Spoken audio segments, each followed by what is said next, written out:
अस्सलामुअलैकुम, good morning everybody, welcome. क्या हाल है आप लोगों का? अब्दुल्ला और मेरा एक डिस्प्यूट चल रहा है जहां मुझे लग रहा है कि सर्दी है कराची में और आज तो खास तौर पे फील भी हो रही है and he is refusing to acknowledge it.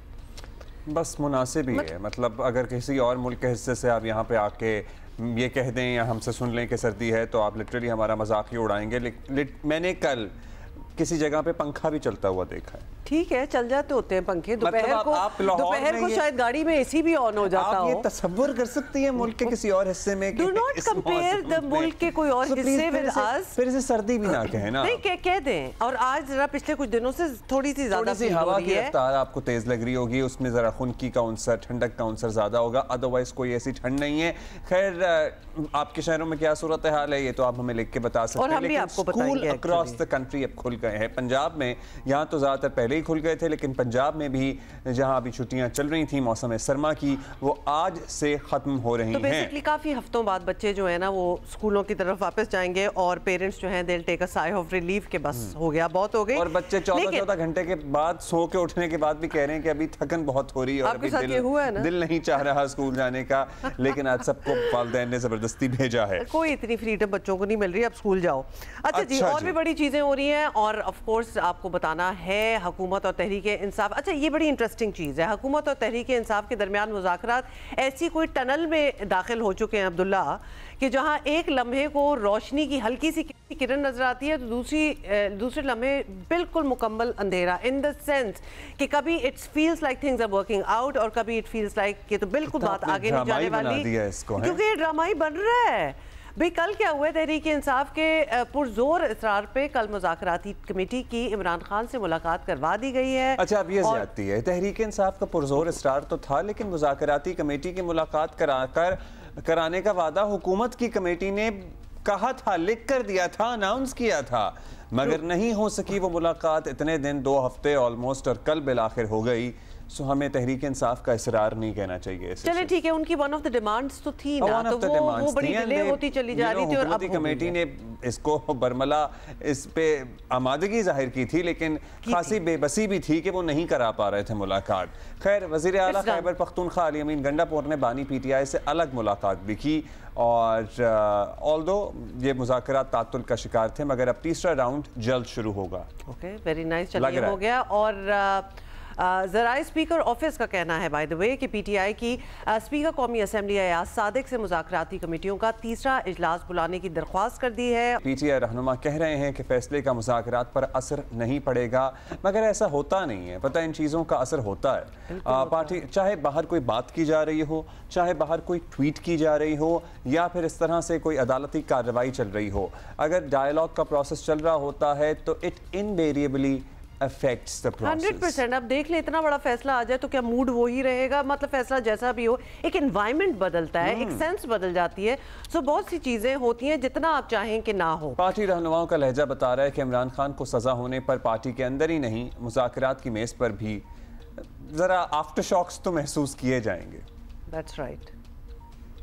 आज हमारी खान साहब के साथ मुलाकात हुई, तफसीली मुलाकात थी, अगरचा कंट्रोल्ड माहौल के अंदर ही थी। हम इस बात के ऊपर बहुत क्लियर हैं और ये खान साहब ने आज दोबारा ये बात कही कि 9 मई और 26 नवंबर का मैसेकर, हमारा नुक्ता नज़र ये है कि आप लोग रिस्पॉन्सिबल हैं, दूसरा फ्रीक रिस्पॉन्सिबल है।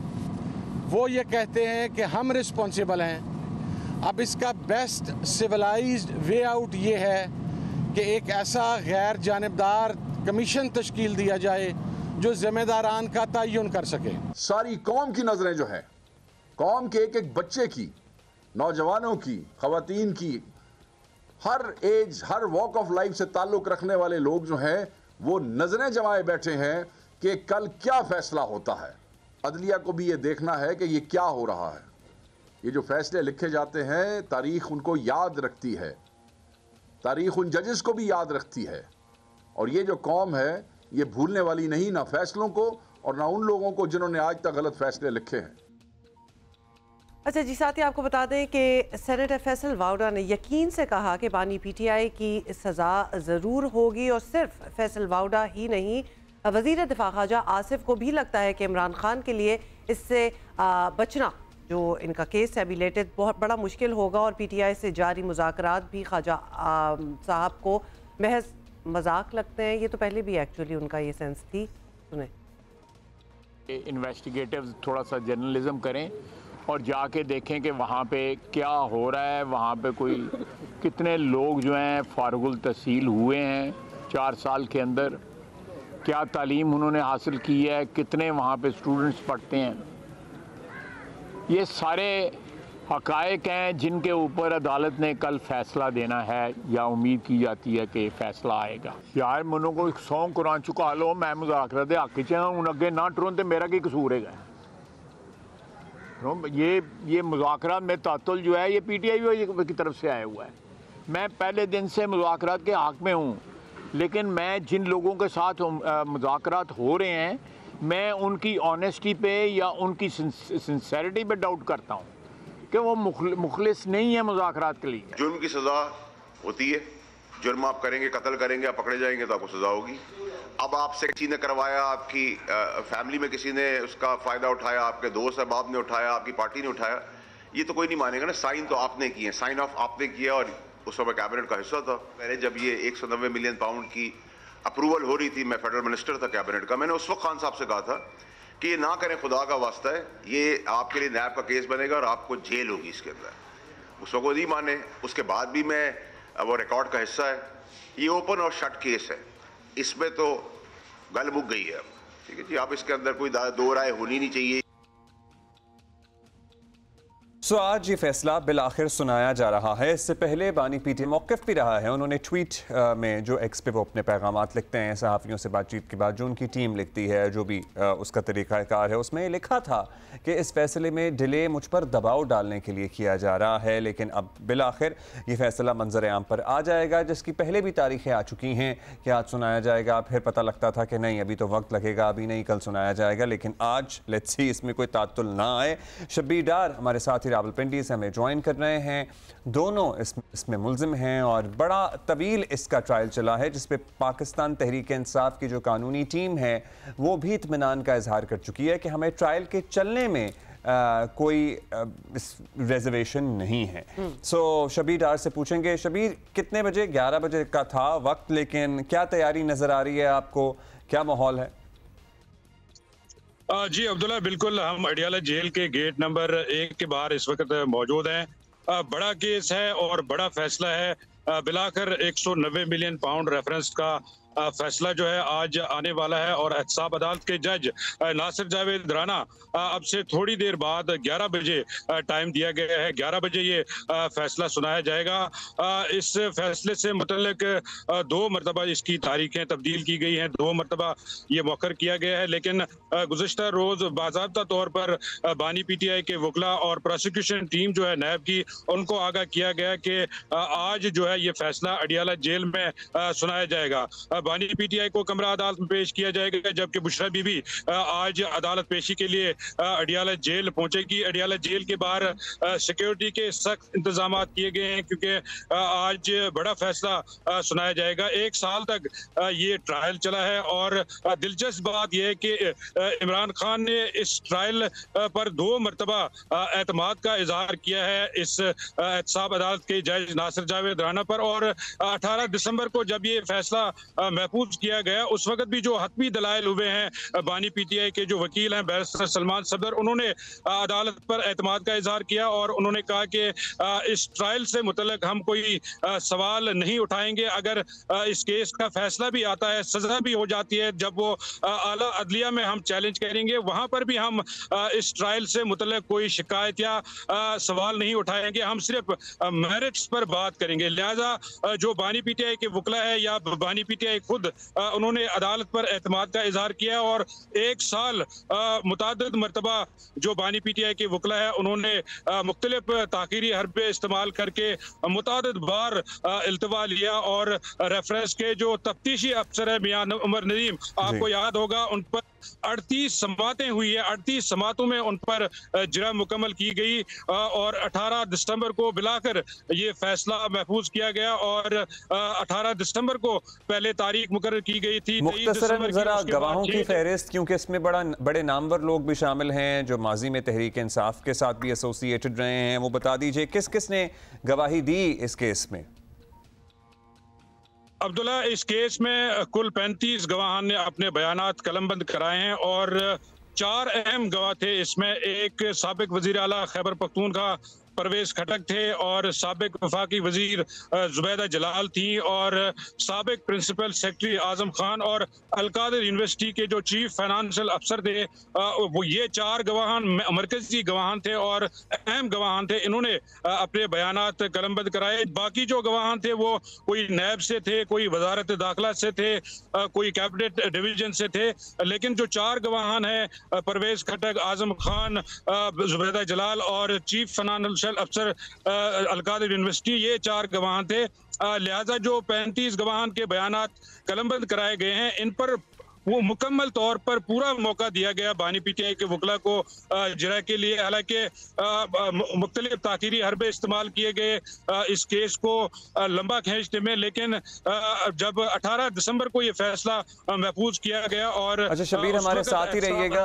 अभी हम जरा आपसे इस केस की और भी तफसील हमारे पास अगर वक्त होगा तो ज़रूर मालूम करेंगे कि मतलब बाकी के इंसाफ के जो हल्के हैं वो अलकादिर के CFO का बयान बहुत ज़्यादा कोट करते हैं कि जी इन्होंने तो कहा कि इससे कोई फ़ायदा नहीं होगा, लेकिन हुकूमती मौक़िफ़ दूसरी तरफ का मौक़िफ़ ये है कि इस ट्रस्ट की जो नौयत है, जो इसकी हैयत है, उस पर सवालात हैं। मगर 4 गवाहान जो थे वो बड़े इंपॉर्टेंट थे। आपको पता ही है आज़म खान किस तरह मामला चलाया करते थे, उन्होंने भी गवाही दी, उनसे भी जिरा हुई। जुबैदा जलाल साहिबा और परवेज़ खटक साबिक वज़ीर आला खैबर पख्तूनख्वा और CFO अलकादिर ट्रस्ट। अभी हमारे साथ मौजूद हैं सेनेटर इरफान सिद्दीकी साहब, रहनुमा हैं मुस्लिम लीग नून के। बहुत शुक्रिया सेनेटर साहब। सेनेटर साहब, हम ज़ाहिर इस दुनिया में रहते हैं जहां कोई भी बात चाहे माहौल में हो, चाहे हमारी ज़िंदगी में हो, उसका असर तो होता है पर्सनालिटी पर भी, मूड पर भी, हमारी डीलिंग्स पे भी। सो कैसे आप लोग यकीनी बनाएंगे कि आज जो फैसला आएगा उसका असर ना हो मुज़ाकरात या मुज़ाकराती कमेटियों की कार्रवाई पर? जी शुक्रिया अब्दुल्ला और रोमा, आपने दुरुस्त कहा। मैंने आपकी थोड़ी सी जो गुफ्तगू सुनी है कि हम कितनी ही कोशिश करें कि किसी वाक़े का या किसी अदालती फैसले का सिरे से कोई असर ना हो, ये मुमकिनात में से नहीं है।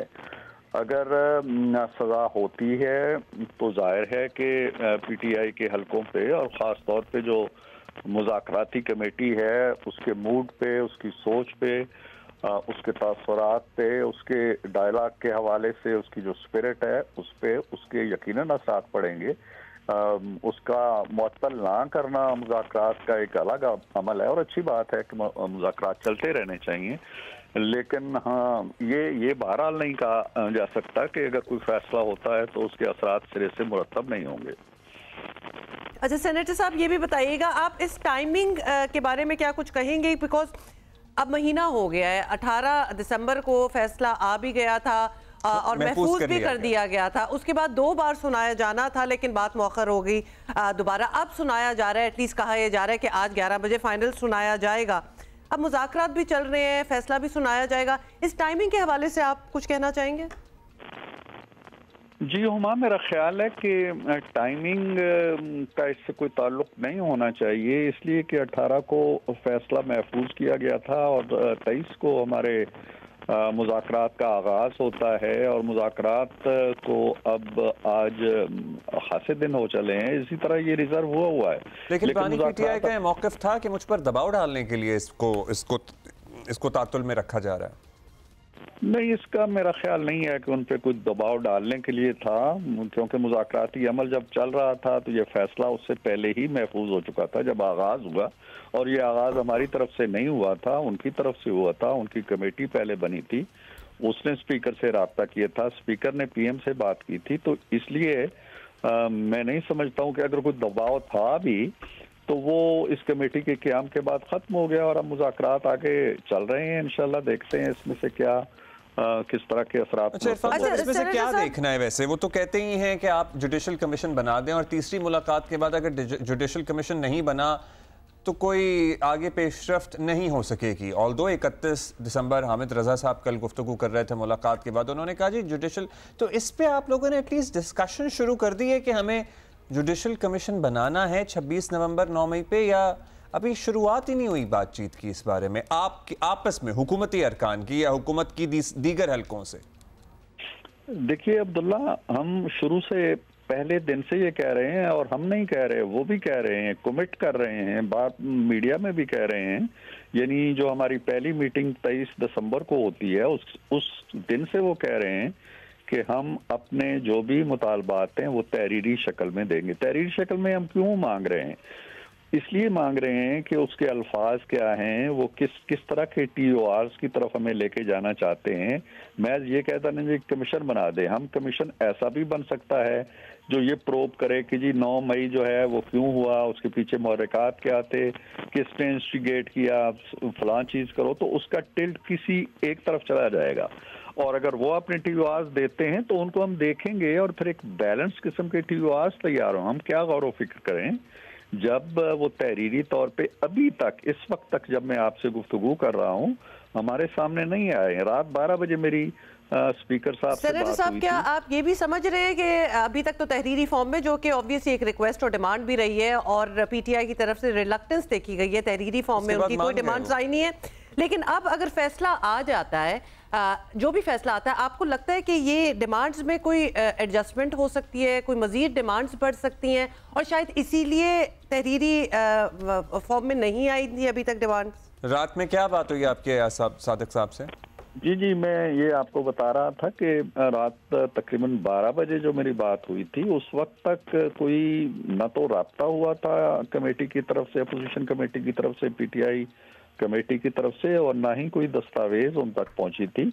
मैंने सुबह खबरों में जरूर देखा है कि सेक्रेटेरिएट के जराए कुछ बता रहे हैं, तो मे भी कि सेक्रेटेरिएट तक कोई चीज पहुंची हो, बट मेरा जाती तासुर ये है कि अभी तक कोई पेशरफ्त उधर से नहीं हुई। जो हमने बात पूछी है कि क्या वो इसलिए रुके हुए खड़े थे कि आज के फैसले के बाद अपनी डिमांड्स में कोई नया इजाफा कर सकें, तो हम पहले दिन से हमने उन्हें कहा था कि हम आपकी तरफ से डिमांड्स पे कोई पाबंदी नहीं है। आप कमीशन मांगें, आप रिहाई मांगें, आप कोई और तहकीक मांगें, आप कोई सहूलत मांगें, जो भी लिखना है वो लिख के दे दें एक दफा।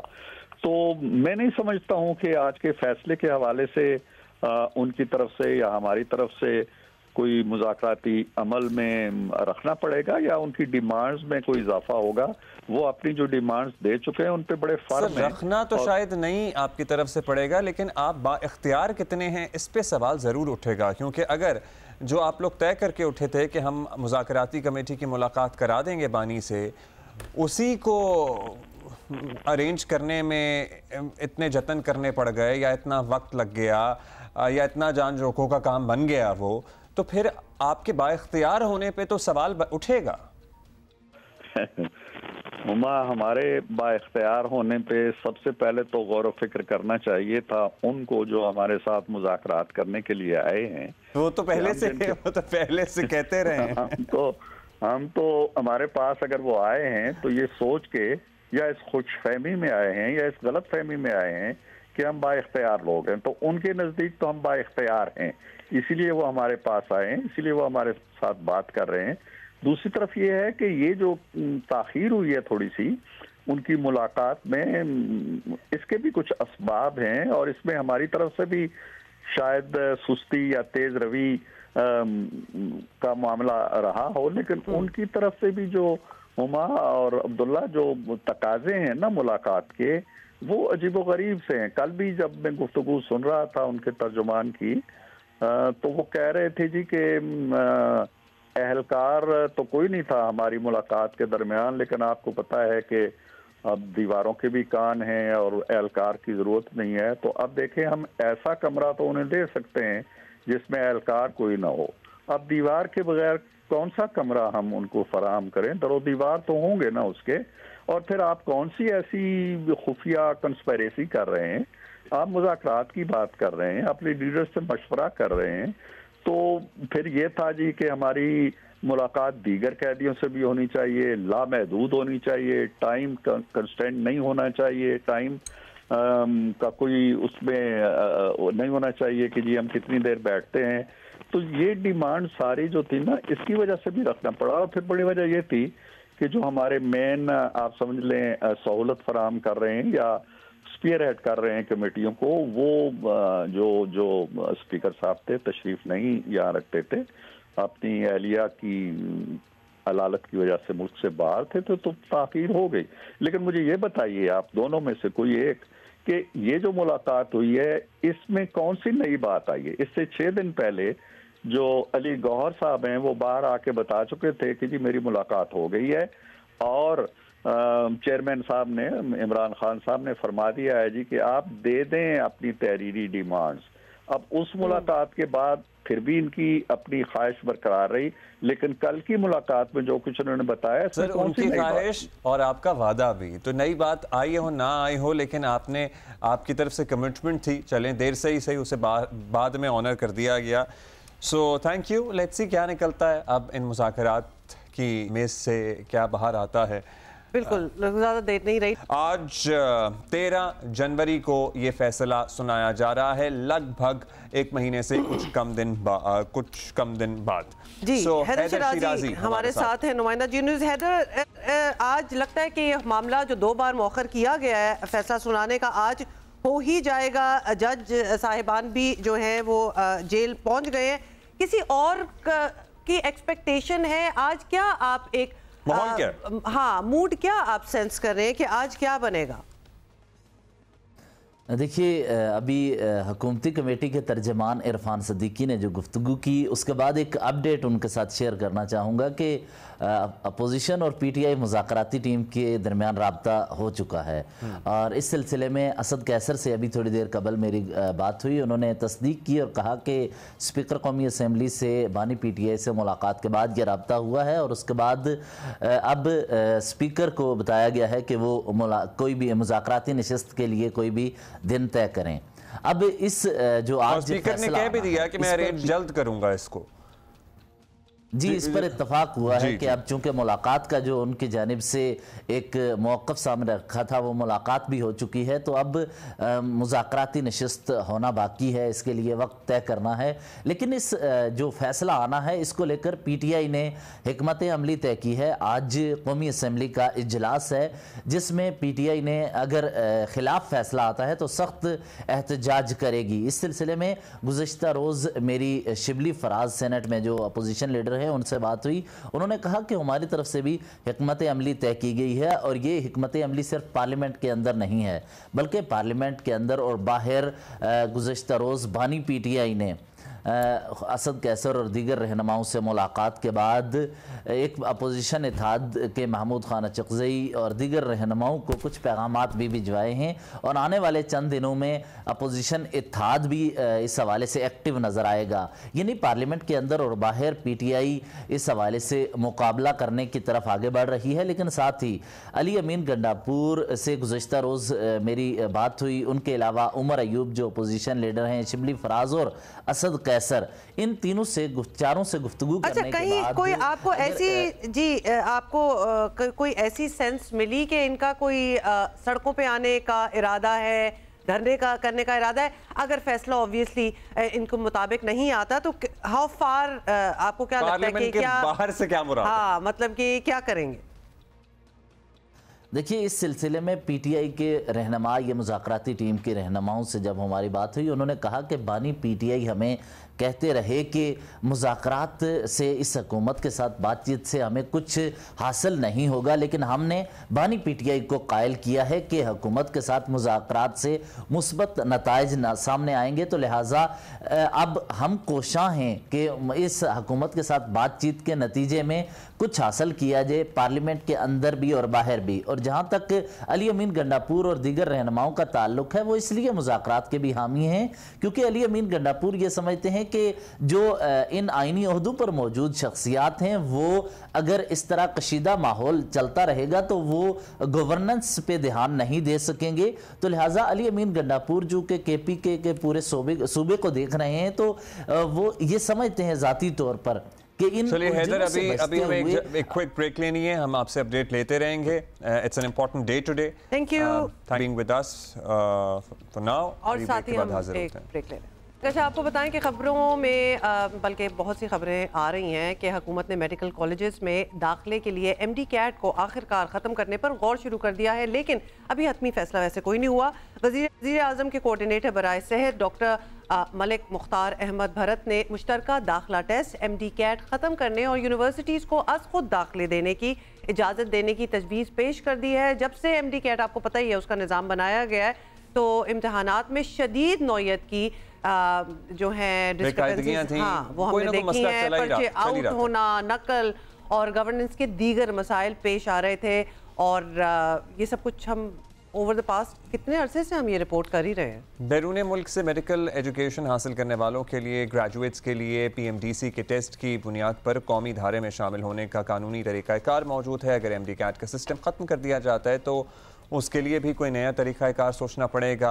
सिंध हुकूमत मुस्तकिल MD कैट के तरीक़ाकार की मुखालफत करती रही है, मगर क्या कीजिए कि मेडिकल कॉलेजेस और यूनिवर्सिटीज़ में मेरिट की बुनियाद पर दाखिलों के तरीक़ाकार पर भी सवालात उठते रहे हैं। वज़ीर आज़म के कोऑर्डिनेटर बराए नेशनल हेल्थ सर्विसेज, इसका तरीक़ाकार भी यही होगा जो आप प्रपोज कर रहे हैं ना, कि करना पड़ेगा कि यूनिवर्सिटीज़ और कॉलेजेस वगैरह अपना टेस्ट खुद ले लें। डॉक्टर मलिक मुख्तार अहमद भरत हमारे साथ मौजूद हैं। डॉक्टर साहब शुक्रिया। डॉक्टर साहब, ये बात कई माह से चल रही थी, मुतनाज़ा ही था ये मामला बड़े अरसे से ही। MD कैट का निज़ाम अब ये सोचा जा रहा है कि ख़त्म कर दिया जाएगा। आप इसकी तजवीज़ के हक़ में हैं? वजूहात क्या बनी और क्या स्टेटस है इस वक्त? ऐसी कोई बात नहीं है। डिस्कशंस मुख्तलिफ फोरम पे ज़रूर हुई हैं कि जी MD कैट जो है वो प्रॉपर तौर पे जो है जो रिज़ल्ट आना चाहिए उसके मुताबिक नहीं आ रहा। हर साल इसके पेपर आउट होने के हवाले से, इसकी शफाफियत पे, इसके पेपर के जो है स्टैंडर्ड्स, उसके ऊपर काफ़ी सारे क्वेश्चन मार्क्स लगते हैं और लोग जो हैं, पेरेंट्स बड़े परेशान होते हैं, स्टूडेंट्स बहुत परेशान होते हैं। ये डिस्कशंस हुई, लेकिन ये Pakistan medical and dental council act 2023 जो था उसका ये पार्ट है, इसलिए मैं नहीं समझता कि इसको अपना किया जा सकता है, चेंज किया जा सकता है जब तक कि एक्ट को ना चेंज किया जाए। और ये डिस्कशन मुख्तलिफ फोरम पे ज़रूर हुई हैं कि अब बोर्ड्स जो हैं वो ज़्यादा बेहतर इम्तिहानी निज़ाम उनका बेहतर होता जा रहा है। चीटिंग को उन्होंने रोकना शुरू कर दिया है, और वो जो फिल्टर था जब इंटरमीडिएट FSC लेवल पे, उसका जो अब उनका स्टैंडर्ड्स हाई हुए हैं, तो अब इसकी ज़रूरत शायद महसूस नहीं हो रही। लेकिन ये डिस्कशन है, अभी इसके बारे में कोई हतमी फैसला नहीं हुआ। अच्छा, आप कह रहे हैं अभी हतमी फैसला नहीं हुआ, लेकिन फिर भी MD कैट का निज़ाम लाने का मकसद मेरिट और शफाफियत बेहतर बनाना था, और इसलिए इसका ख़त्म होना भी बहरहाल ऑब्वियसली एक नाकामी तो समझी जानी चाहिए। इस सिस्टम के मसाइल और नाकामियों का मरकजी जिम्मेदार आप किसको समझते हैं? It never really took off, it didn't work.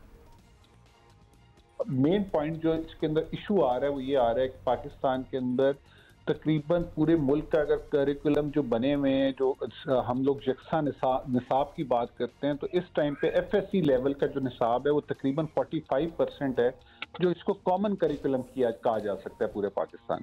तो जब ये पेपर बनाते हैं, हर डिवीजन में अपना बोर्ड बना लिया, और जब ये इस तरीके से होता है तो उसके हवाले से ज़रूर फिर सवालात उठते हैं कि ये सिलेबस से बाहर से आ गया, और उसके हवाले से फिर ये चीज़ें, और फिर कोर्ट्स में चले जाते हैं। कोर्ट्स के अंदर रिट्स होते हैं, कई जगहों पे पेपर आउट होने की आई बातें, जिस तरीके से इस बार सिंध के अंदर आई और उन्होंने दोबारा रीटेस्ट लिया।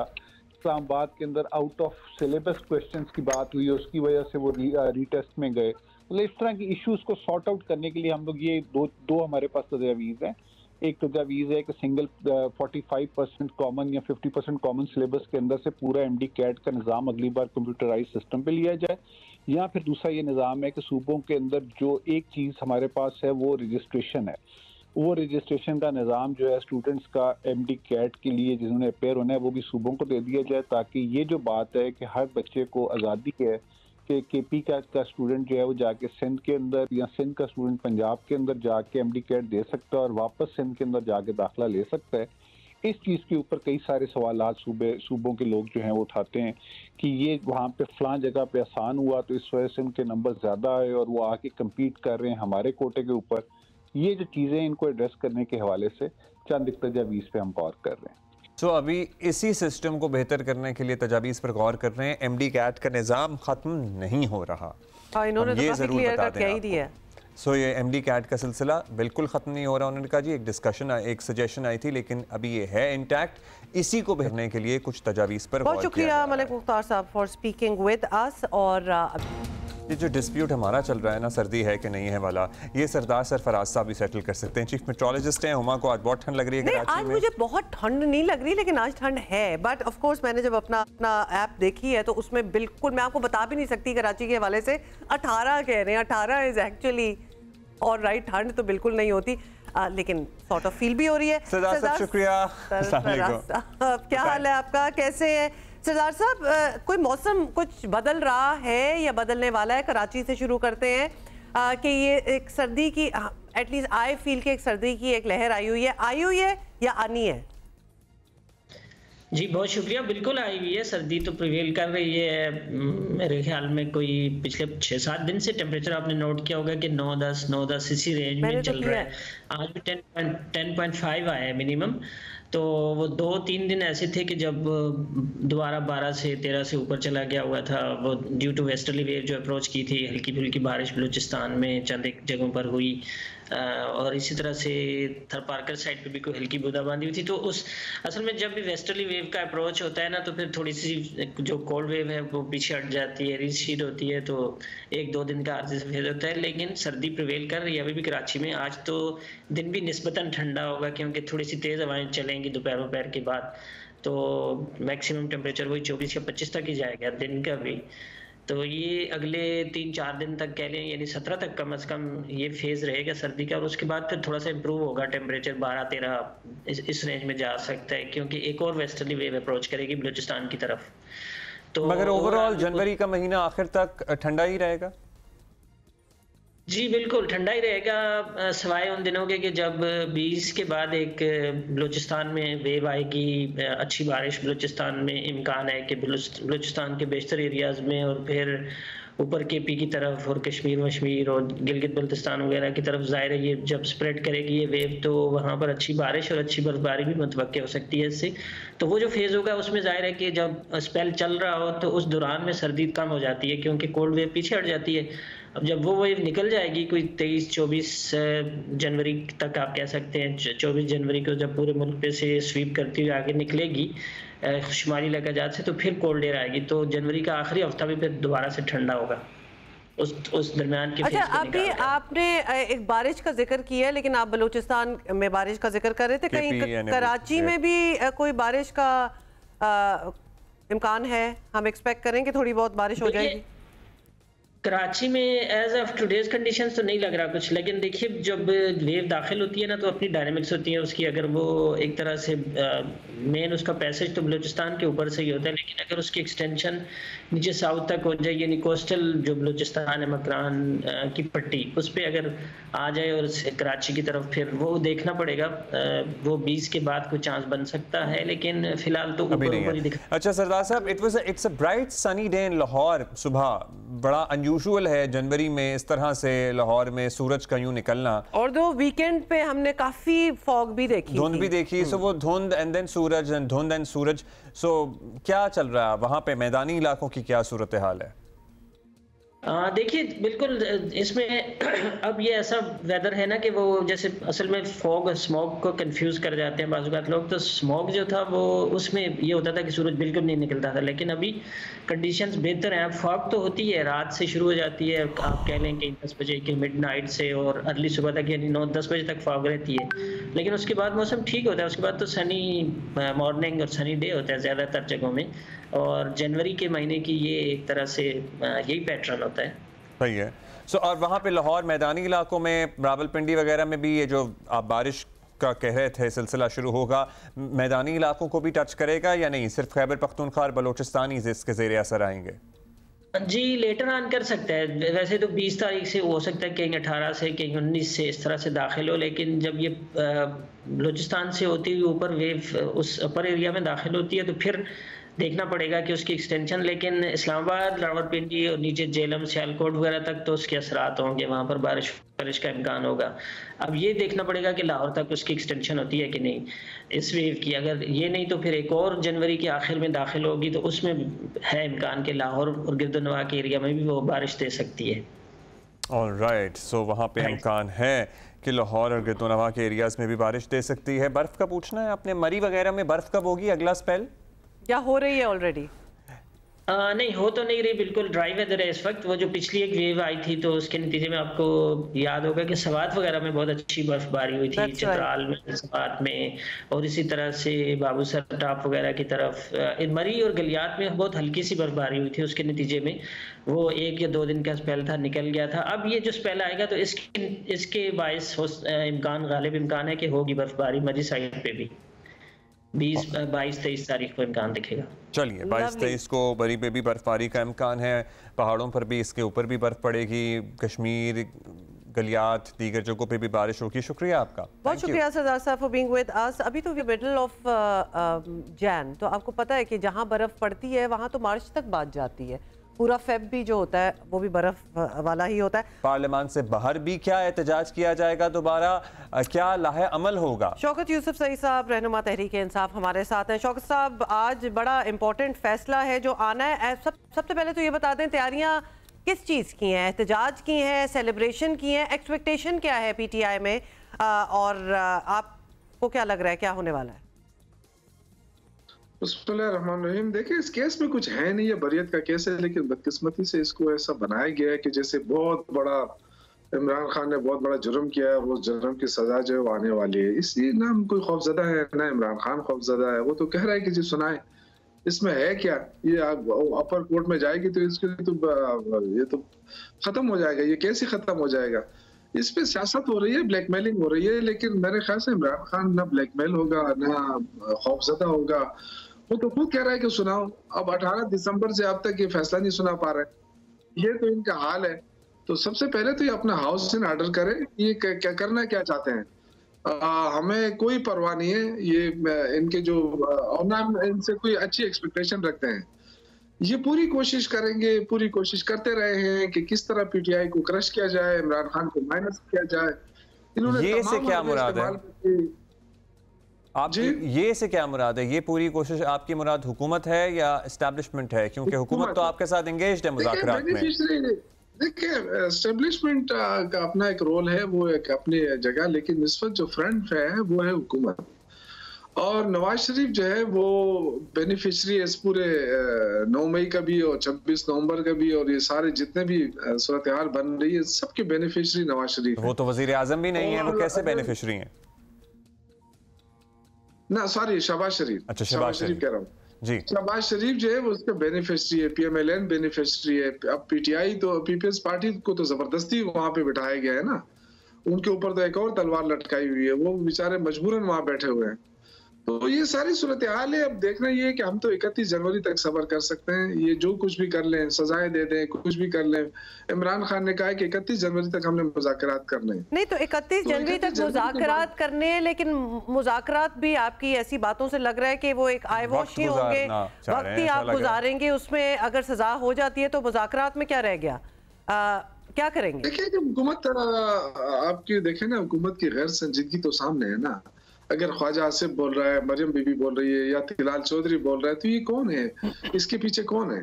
क्या शहबाज शरीफ नहीं हो सकता? क्या वो, अगर वो इंटरेस्टेड हैं इस मुज़ाकरात की कामयाबी में, तो वो आपको वज़ीर आज़म के इस मुज़ाकरात की कामयाबी में इंटरेस्टेड या मुखलिस होने पे शक है?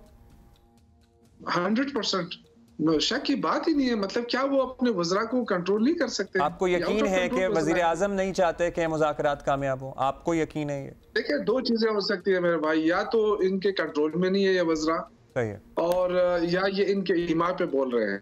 2 बातें हो सकती हैं। अगर कंट्रोल में नहीं है तो इसका मतलब है शरीफ फैमिली डिवाइड है या PMLN डिवाइड है। ये तो फिर यही हो सकता है ना। ऐसे तो हो नहीं सकता है कि मेरा वजीर है और मैं अगर चाहूँ कि मुज़ाकरात हो, मैंने कमेटी भी बनाई है, और फिर उसके बाद आधे वज़रा जो है वो मुज़ाकरात में लगे, आधे वज़रा जो है वो सबूताज करने में लगे। तो ऐसा तो हो नहीं सकता। मगर आप लोगों ने ये तय किया था कि बयानात का असर नहीं पड़ेगा। उनका काउंटर आर्ग्यूमेंट ये होता है कि बयानात तो चलें दिए जा रहे हैं, लेकिन उधर से बानी PTI का एक्स हैंडल भी खामोश नहीं हो रहा था, तो बातें तो वहां से भी होती हैं। जी देखिए, ये तो आप देखें कि सारे वज़रा सारा दिन जो है वो लगे रहते हैं। इमरान खान, मरियम बीबी की स्पीच इमरान से शुरू होती है, इमरान पे ही खत्म होती है। इसी तरह आप देखें शहबाज शरीफ सब भी यही करने लगे हैं ये इमरान खान का फैक्टर इनसे हटा दे, इनको तो तकरीर करना भी नहीं आएगी। इन्होंने डिलीवर क्या किया है? कुछ भी तो डिलीवर नहीं किया है। तो ये तो मजबूरन इनको इमरान खान ही अपने आसाब पे सवार है इनके, वो तो नहीं उतर सकता है जब तक कि ये सही फैसले नहीं करेंगे। अच्छा शौकत साहब, आपने कहा है कि 31 जनवरी तक तो मुज़ाकरात चलेंगे क्योंकि बानी पीटीआई ने कहा है, तो ये तो बिल्कुल वही लग रहा है कि क्योंकि आपने वो टाइम कवर करना है, उसके बाद क्या करना है? देखिए, दो चीजें हैं। अगर इन्होंने जो हम कमीशन का डिमांड कर रहे हैं 9 मई और 26 नवंबर के कमीशन के, अगर कमीशन में पेशरफ्त होती है तो फिर तो गुंजाइश है, फिर तो मुज़ाकरात आगे भी बढ़ सकते हैं। और अगर कोई पेशरफ्त नहीं हुई हमारे मुतालबात पे और स्पेशली कमीशन के ऊपर, तो मेरे ख्याल से मुज़ाकरात दी एंड हो जाएंगे। और उसके बाद जो लाएमल है वो तो ज़ाहिर पार्टी बनाएगी, लेकिन एहतजाज का हक तो हमसे किसी ने नहीं छीना। फिर एहतजाज और अवामी ताकत से गवर्नमेंट को चलता करेंगे। अच्छा, आपका बुनियादी मुतालबा आपको पता ही है ना, एक तो कमीशन, दूसरा असीरान की रिहाई। असीरान की रिहाई तो हुकूमत के हाथ में नहीं है। दूसरा, शौकत साहब आप हमारे साथ अक्सर ही होते हैं, आज आप बड़े ही नाउम्मीद लग रहे हैं मुज़ाकरात से इटसेल्फ भी। नहीं, देखिए, मुज़ाकरात हमने किसी जात के लिए नहीं किए थे, मुल्क के लिए किए हैं। और वो खान साहब बार बार कह रहे हैं। देखिए, हम तो हमारी ख्वाहिश थी कि मुज़ाकरात कामयाब हो जाए ताकि मुल्क जो है वो इस्तेकाम की तरफ आए। अब हर कोई बंदा जो भी समझता है सियासत के ABCD, तो उसको पता है कि जो अगर ये अदम इस्तेकाम है पॉलिटिक्स के अंदर, तो देखिए इलेक्शन है, 1 साल बाद भी हो सकते हैं, 1 साल पहले भी हो सकते हैं, वो कोई इशू नहीं है। लेकिन सियासी इस्तेकाम जो है वो लाजमी है। और अगर नहीं होगा तो फिर जो भी हुकूमत आएगी मुश्किलात में फंसती रहेगी। अब जो 2 सालों में इन्होंने जो जितना कर्जा लिया है, 27,000 अरब का कर्जा ले लिया है, अब दूसरी हुकूमत आएगी या यही अगर मजीद रहेंगे तो मजीद कर्जे लेंगे, तो फिर आवाम का क्या बनेगा? आवाम को रिलीफ तो नहीं मिल रही है, कोई भी हुकूमत नहीं। अच्छा, आप लोग पार्लियामान में एहतजाज करेंगे, इस एहतजाज आज का अगर फैसला खिलाफ आता है, अगर आपके खिलाफ आता है, तो पार्लियामान के बाहर भी दोबारा एहतजाज की तरफ जा सकते हैं या अभी नहीं, काफी थक गए हैं उसको लेके? देखिए, पार्टी की तरफ से ऐसा कोई वो नहीं आया है, गाइडलाइन नहीं आई है। इसका मतलब है कि पार्टी जो है वो फिर पार्लियामेंट के अंदर एहतजाज करना चाहती है। लेकिन ये सूरत हाल जो है, एहतजाज तक तो ठीक है, लेकिन मुज़ाकरात पे इस पे असर नहीं पड़ेगा। हम अपने मुज़ाकरात जारी रखेंगे। जो कमिटमेंट हुई है 31 जनवरी तक, ये कुछ भी कर लें। और वो सजा कोई अनएक्सपेक्टेड तो नहीं है कि सजा नहीं होगी। हमने देखे, हम एक्सपेक्ट इसलिए कर रहे हैं कि जब 18 दिसंबर को फैसला नहीं सुनाया गया, तो ये फैसला किसी यानी कहीं से बन रहा था ना, और ये फैसला बन के आ रहा है, जज साहब ने तो सिर्फ सुनाना है, बाकी तो उनके पास तो कोई इख्तियार नहीं है। नहीं, इसका अच्छा शौकत साहब, अब आपने ऑब्वियसली बहुत कुछ करके देख लिया, एहतजाजों का सिलसिला भी हमने देख लिया, उससे भी कोई खास इतनी बात नहीं बनी। सिविल नाफरमानी की भी आप लोगों ने बात कर की। अभी आप कह रहे हैं कि अब जो एहतजाज होगा वो पार्लियामेंट के अंदर ही होगा, बस वही एहतजाज होगा या कुछ और भी आपके प्लान्स और आइडियाज हैं? नहीं, मैं ये कह रहा हूँ कि पार्टी की तरफ से अभी तक कोई ऐसी गाइडलाइन नहीं आई है कि या बाहर एहतजाज करें या क्या करें, यानी कुछ भी हो सकता है तो डेफिनेटली, और बिल्कुल हो सकता है। अगर देखें, ये सारी दुनिया जानती है कि 190 मिलियन पाउंड जो है वो पैसा जो है वो कहाँ चला गया, किसको फायदा हुआ है? इमरान खान की फैमिली को, इमरान खान को, उसके कारकुनों को कोई 1 रुपए का फायदा हुआ है? जो जमीन खरीदी गई है वो ट्रस्ट को दी गई, अलकायदा ट्रस्ट वहां बन चुका है। इसी तरह जो पैसे आए हैं वो सुप्रीम कोर्ट के अकाउंट में पड़े। तो मतलब ये कि इमरान खान को क्या फायदा क्या हुआ है, ये सजा किस चीज पे देंगे? यही तो असल चीज है, एक्सपोज हो रही है। तो सर अदलिया भी एक्सपोज हो जाएगी। ये भी तो आप हो सकता है ना कि 18 दिसंबर के बाद इसलिए वक्त लग रहा हो कि उसमें उसको जरा अर्क-रेज़ी की जाए, जरा ध्यान से लिखा जाए, ताकि कानूनी लूप होल्स ना निकलें आगे के स्टेज पे जब ये फैसले चैलेंज होंगे। एक ये भी तो इसका पहलू हो सकता है। दूसरा ये कि आपकी सिविल नाफरमानी जो अभी तक चल रही है, बाय द वे, उसका कोई असर पड़ा नहीं है क्योंकि रिकॉर्ड रेमिटेंसेज आई हैं दिसंबर के महीने में, हुकूमती जो नंबर्स सामने आए हैं। ये जो आप कह रहे हैं ना, रेमिटेंसेस आई हैं, देखिए हमें खुशी है, और भी अल्लाह करे कि आ जाए। लेकिन हमारे पास तो और कोई रास्ता नहीं रहता है ना एहतजाज का, जब रूल ऑफ लॉ नहीं है, इंसाफ नहीं है, जब इंसाफ में मुबनी का हुकूमत नहीं है, तो फिर हम क्या कर सकते हैं? आवाम का जो पैसा आ रहा है वो कहाँ जा रहा है? ये जो 27,000 अरब रुपए लिए गए, ये कहाँ खर्च हुए? ये कैसे, मतलब ये कि सिर्फ लैपटॉप तकसीम करने से ये बता रहे हैं कि जी हम नौजवानों के दिल खरीद रहे हैं? और इस तरह तो नहीं होता है। आपने लैपटॉप खरीद लिए, आप इसको कारकर्दगी कहते हैं, लैपटॉप तकसीम हो रहे हैं जी, ये हो रहा है जी, इससे नहीं होता है। आपने 27,000 अरब रुपए जो कर्जा लिया है उसका आपने बताना होगा। ये सारी दुनिया जानती है कि आईपीपीज को आपने पैसे दिए हैं और आईपीपीज के लिए ही आप ये कर्जे ले रहे हैं। अभी मार्च के अंदर फिर दोबारा आईपीपीज के मसले शुरू हो जाएंगे।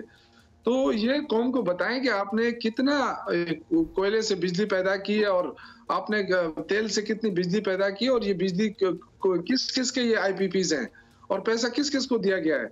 इस वक्त कौम रुल रही है, उनके पास तो खाने को कुछ नहीं है और आप जो है ना अयाशियां कर रहे हैं, आप अपने मजे कर रहे हैं कि जी मुल्क जैसा भी चले, हम हमारी हुक्मरानी कायम रहे। चलें शौकत साहब, लेट्स सी क्या होता है। लेकिन कारकर्दगी के ताने तो पीटीआई को भी आज तक देते हैं, उस्मान बुज़दार हैं, उनकी कारकर्दगी के ताने होता है उसको ये सफर करना ही पड़ता है, वो वाइस वर्सा चल रहा है। देखिए आप देखें कि पीएमएलएन जो है वो 7 मरतबा मुसलसल वज़ीर आला जो है शहबाज शरीफ आता रहा है, नवाज शरीफ आता रहा है पहले, फिर उसके बाद अब ये उसके बाद फिर मरियम आई और अब वफाक में भी इनकी हुकूमतें रही। तो मुझे बताएं कि लाहौर में एक कैंट एरिया के अलावा कोई और इलाका आपको नजर आता है कि वहाँ पे कोई अच्छी खूबसूरत है, लाहौर को खूबसूरत बनाया गया है? हाँ, तो आज भी बारिश होती है, पानी खड़ा होता है। मैं पिछले दिनों गया था जो पुराना लाहौर है, मुझे तो देख के हैरत हुई। आप हमारे तो 3 साल गिनवाते हैं, लेकिन ये जो मुसलसल 7 मरतबा आए हैं सर, आपके 3 साल नहीं, केपी में आपका तीसरा दौर गिनवाते हैं ये लोग। हाँ, तो मैं आपको बताता हूँ ना, देखिए हमारा दौर जब आया है तो हमने अल्हम्दुलिल्लाह आज वफाक में हमारी हुकूमत नहीं है, इसके बावजूद वाहिद सूबा है जिसने कर्ज वापस किया है। 30 अरब रुपए हमने अपने 11 महीने में अपना कर्जा वापस किया है। ये आप देखें, ये कोई किसी सूबे ने नहीं किया है। 40 अरब रुपए हमने अपने पेंशन फंड में दिए हैं ताकि लोगों को मुश्किलात ना हो। 3 महीने की तनख्वाह हमने रिजर्व रखी है सूबे के मुलाजिमीन की। जब हम आए थे तो 3 महीने की तनख्वाह नहीं दे सकी थी निगरान हुकूमत। और इसके अलावा 20 अरब रुपए हमने दिए हैं उसको सेहत कार्ड के लिए, जो 7 लाख लोग उस पर फ्री इलाज कर चुके हैं अब तक। तो ये हमारी परफॉर्मेंस ये नहीं होती है कि हम सिर्फ ये, हाँ सड़कें बन रही हैं, अस्पताल बन रहे हैं, मुझे कोई बताया ना बीआरटी बन चुकी है, सिंध में बीआरटी बनी है अभी तक, 2022 में शुरू की है उन्होंने बीआरटी और आज तक नहीं बन सकी है। कौन से चैनल ने ये मसला उठाया है? यहाँ अल्हम्दुलिल्लाह बड़े बड़े नाम सहाफियों के मैंने उनको बुलाया कि आए भाई साहब हमारी बीआरटी बनी है, आप क्यों यहाँ के पब्लिक ट्रांसपोर्ट का इशू सभी उठाते हैं, खासतौर पे हम तो उठाते ही उठाते हैं, सभी उठाते हैं। सो आपने अपनी कारकर्दगी गिनवाई, हर सुबह अपनी कारकर्दगी के बारे में बड़ा पुरएतमाद होता है, सिंध वाले यहाँ पुरएतमाद हैं, पंजाब में वो लोग पुरएतमाद हैं। देखिए मैं आपको बताऊं, कुरम का बहुत बड़ा मामला था, कुरम का कितना बड़ा अभी भी चल रहा है सर वहाँ, तो अब दुकानदार एहतजाज कर रहे हैं, शटर डाउन हो गया है वहाँ पे, वहाँ फरीकैन में मायदा हो गया है, वो जो बंकर बने हुए थे वो गिराए जा रहे हैं अल्हम्दुलिल्लाह। और एक हद तक वहाँ अमन आ चुका है, चीजें अब शुरू हो रही हैं आहिस्ता आहिस्ता। लेकिन जो दावे हो रहे हैं, जो गवर्नर साहब जो वहाँ बैठ के कह रहे हैं कि जी वफाक मुदाखलत करे और फौज मुदाखलत करे, तो क्या ये आइन से मावरा बातें नहीं कर रहा है? वो क्या गवर्नर के पास ये इख्तियार है? क्या इख्तियार से तजावुज नहीं कर रहे हैं? कराची में बैठ के वो कह रहा है जी सूबे में अमन अमान खराब है। तो यार, तो ये तो शर्म की बात है कि आप वहां बैठ के ये बातें कर रहे हैं, आप यहाँ बैठ के क्यों नहीं कर रहे हैं? अमन अमान खराब है तो दहशतगर्दी हो रही है ना, तो दहशतगर्दी कोई एक सूबे का काम तो नहीं है कि वो संभाले। क्या बलूचिस्तान में दहशतगर्दी नहीं हो रही है? क्या कराची के अंदर दहशतगर्दी नहीं होती है? अगर वफाक या अफवाज पाकिस्तान मदद करे कुरम के मामले में तो उसमें तो कोई एतराज किसी को नहीं होना चाहिए। नहीं, अफवाज पाकिस्तान की मदद तो है, अफवाज पाकिस्तान की मदद से ये सब कुछ हुआ है, मैं उसकी बात नहीं कर रहा हूँ। ये जो मुदाखलत की देखें, एक होता है जो यहाँ पे देखिए अल्हम्दुलिल्लाह यहाँ पे हमारे और यहाँ के जो फौज के जो मामला आते हैं वो बड़े सही जा रहे हैं। हमारी एपेक्स कमेटी है, उसमें कोर कमांडर, उसमें और सारे मौजूद होते हैं, मिलकर फैसले होते हैं, क्योंकि दहशतगर्दी का जो मामला है, that is all the time we have. But आप जरा पारा चनार से आप अपडेट लीजिएगा, वहाँ तमाम दुकानें बंद हैं, ताजिर शटर डाउन हड़ताल किए हुए हैं और मुसाफिर कह रहे हैं कि सड़कें ना खुली तो हम पैदल मार्च करेंगे। So it's not all good in पारा चनारम। और खासतौर पे मतलब जो पीस टॉक्स वगैरह हुई और फिर हमने भी रिपोर्ट किया कि कुछ सक्सेसफुल हो ही गई है, लेकिन वो इतनी सस्टेनेबल रही नहीं। अब 2-4 दिनों के लिए अगर बात थम जाए और दोबारा से ये सिलसिला स्टार्ट हो जाए तो विच मीन्स कि वो टॉक्स तो फिर अनसक्सेसफुल ही रही। शौकत यूसुफ सही साहब हमारे साथ थे। ज़रा आगे चलते हैं और आपको बताएं कि हुकूमत की सबसे बड़ी इत्तेहादी जमात पीपल्स पार्टी और हुक्मरान जमात मुस्लिम लीग नून के दरमियान नोक झोंक का सिलसिला जो है वो चल तो रहा था, लेकिन अब लगता है कि जैसे बढ़ता ही चला जा रहा है। खास तौर पर पीपल्स पार्टी हुकूमत से ज़्यादा खुश दिखाई नहीं देती। गिले शिकवे जो हैं और शिकायतों में रोज़ाना इजाफा भी होता जा रहा है। कोई ना कोई पार्टी रहनुमा हुकूमत से तहफ़्फ़ुज़ात का इजहार करता रहता है और पंजाब में पावर शेयरिंग फार्मूले पर नून लीग और पीपल्स पार्टी के दरमियान अब तक इख्तलाफात मौजूद हैं। पीपल्स पार्टी को यह भी गिला है कि हुकूमत ने Pakistan maritime and port authority कायम करने से मुतालिक भी सिंध हुकूमत को एतमाद में नहीं लिया। नून लीग और पीपल्स पार्टी की राब्ता कमेटी के दरमियान कुछ मुलाकातें भी हुई, लेकिन पीपल्स पार्टी कुछ मुतमईन नहीं है। सिंध को पानी की फराहमी के मामले पर भी पीपल्स पार्टी वफाकी हुकूमत की पॉलिसियों से खाइफ है और ये सब कुछ भी मंजर आम पर आता रहा है। इसी पे बात करते हैं। पाकिस्तान पीपल्स पार्टी की मरकजी सेक्रेटरी इत्तलात हैं हमारे साथ शाजिया मरी साहिबा। शाजिया मरी साहिबा, thank you so much for joining. Shazia साहिबा, वैसे तो पीपल्स पार्टी को वफाकी हुकूमत से बहुत सी शिकायतें रही हैं, लेकिन आजकल उनमें बड़ी शिद्दत नज़र आ रही है और इसीलिए हम आपसे बात भी करना चाह रहे थे। ख़ास तौर पर पानी के मसले को लेकर तो बहुत शिकायत हैं। क्या बात है जो आप लोग जो हैं इत्तेहादियों को नहीं समझा पा रहे? एक मिस कम्युनिकेशन चल रही है या आप लोगों की बात नहीं मानी जा रही, हो क्या रहा है? बहुत शुक्रिया जी। देखिए, पाकिस्तान पीपल्स पार्टी की कोई ऐसी शिकायत नहीं है जो जायज़ ना हो। पाकिस्तान पीपल्स पार्टी ने जब मौजूदा वफाकी हुकूमत के साथ जो हुकूमत साजी का अमल है उसमें उन्हें सपोर्ट किया, तो उस वक्त आपको पता है कि चंद मामला तय पाए थे और उन्हें हतमी शक्ल दी गई थी, बल्कि वो राइटिंग में भी तमाम तर चीज़ें मौजूद हैं जिस पर कि नून लीग ने एग्री किया था कि हम ये चीज़ें इम्प्लीमेंट करेंगे। और आपको पता है कि आगाज ही जो है वो बहुत बुरा हुआ, क्योंकि जैसे ही पहला बजट आया इस हुकूमत का उसमें PSDP जिसके अंदर पाकिस्तान पीपल्स पार्टी के साथ मिलकर बनाने की बात की गई थी, उसमें पीपल्स पार्टी को ऑन बोर्ड नहीं रखा गया।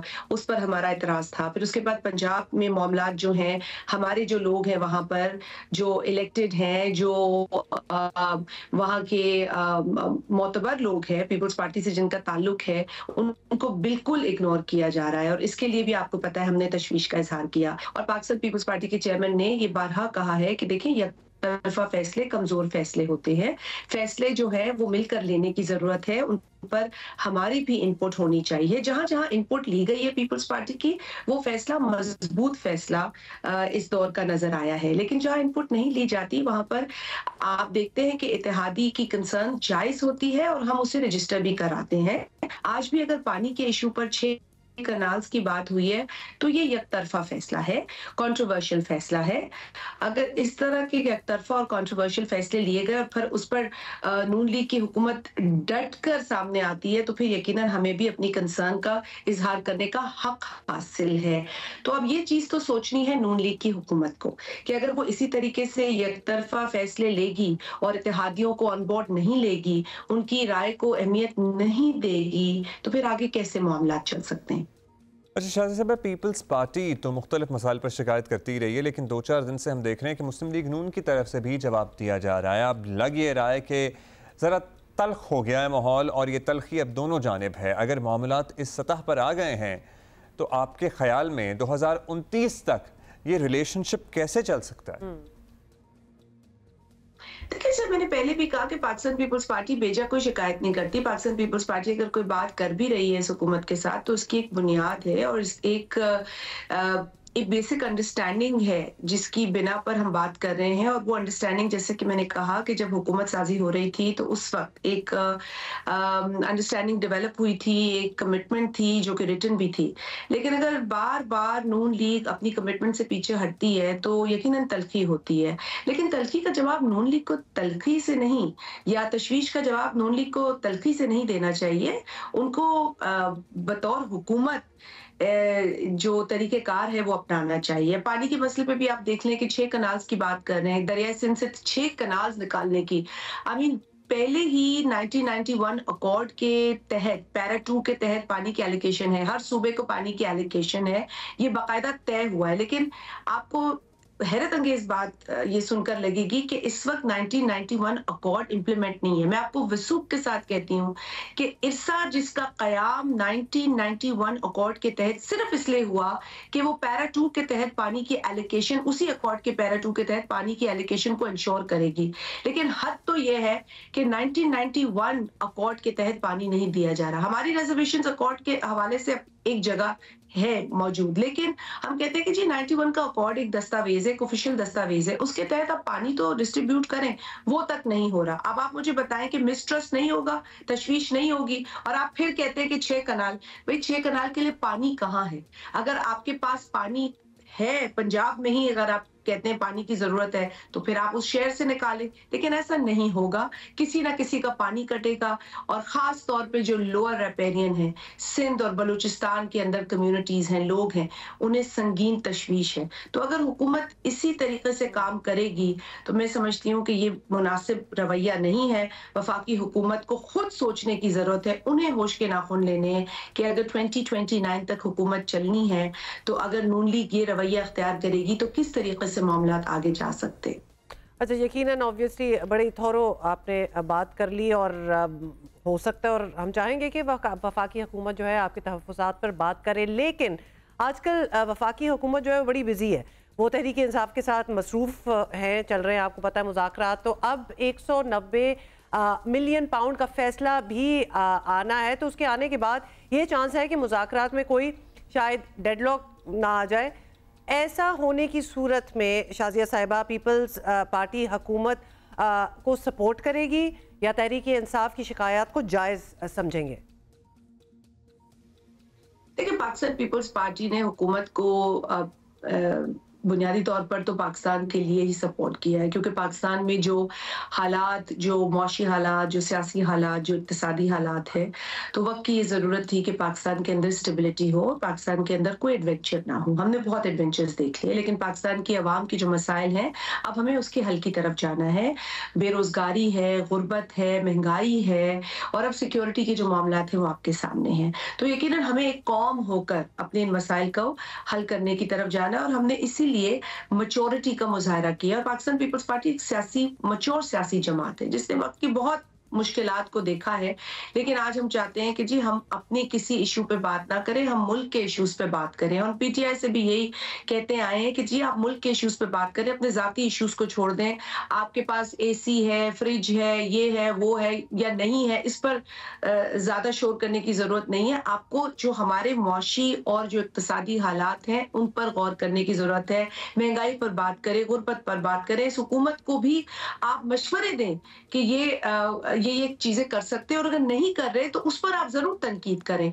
तो और साथ ही साथ हुकूमत को भी ये कहते हैं कि जी डायलॉग करते रहे, सियासी जमातों को आप साथ रखें, चाहे वो अपोजिशन की जमात हो। इस वक्त तो हाल ये है कि नून लीग की वफाकी हुकूमत अपने इत्तेहादियों को साथ नहीं ले रही है, एक तरफा फैसले करती जा रही है पे दर पे। अगर ये हालात रहे तो मैं समझती हूँ मामला तो खराबी की तरफ ही जाएंगे। अब IT का मसला देख लें, अब क्या इंटरनेट की हालत है, अगर हम कुछ कहते हैं तो वो भी उन्हें बुरा लगता है। अगर हम 6 कनाल्स पर बात करते हैं तो उसको जो है वो बेजा बहस कह दिया जाता है एक वफाकी मिनिस्टर की जानिब से। और मैं तो आपकी तवज्जुह से वज़ीर आज़म पाकिस्तान को यही कहूंगी कि देखिए, जेन्युइन कंसर्न्स और जेन्युइन इश्यूज पर पाकिस्तान पीपल्स पार्टी आवाज उठा रही है, पाकिस्तान पीपल्स पार्टी के चेयरमैन आवाज उठा रहे हैं। आपको एक तरफा फैसलों की जो रविश है, जो रवैया से खत्म करना पड़ेगा। ये हुकूमत बहुत ज्यादा मजबूत हुकूमत नहीं है, ये इत्तेहादियों की वजह से कायम है। लेकिन अगर आप अपने इत्तेहादियों को ही मायूस करेंगे, उन्हें डिसअपॉइंट करेंगे, तो फिर किस तरीके से मामला आगे चल सकते हैं। राइट, बहुत शुक्रिया शाजिया मरी साहिबा, बड़े डिटेल में आपने तहफ़्फ़ुज़ात का भी बता दिया, और हमें तो लग रहा था मतलब ठीक है हो जाएंगी चीज़ें ठीक, और इंशाल्लाह अभी भी हो जाएंगी, लेकिन लिस्ट इज़ लॉन्ग। हाँ, and there is tension certainly. Yes.